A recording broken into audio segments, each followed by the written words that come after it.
जी अस्सलाम वालेकुम बिस्मिल्लाहिर्रहमानिर्रहीम। सामने जो देख रहे हैं ना, ये है रेड रॉक्स पार्क और ये है कोलोराडो में वेस्ट साइड पर।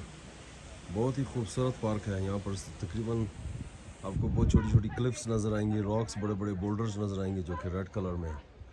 चूँकि इसमें इन रॉक्स में आयरन की जो है ना मिकदार काफ़ी ज़्यादा है, जिसकी वजह से ये जो है ना रस्टी कलर्स में है।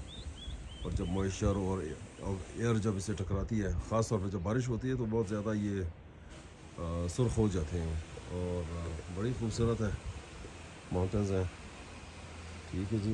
और आपको थोड़ा सा आगे से नज़ारा दिखाता हूँ यहाँ पे। ये देखें जी, ये सामने देख रहे हैं आप। बहुत ही खूबसूरत लैंडस्केप है, बहुत ही प्यारे सुर्ख कलर के पहाड़ हैं। कॉन्ट्रास्ट बहुत अच्छा है इसका, टेक्सचर माउंटेंस का बहुत ही खूबसूरत है। ऊपर अब माउंटेंस में आप देखें ना, फंगस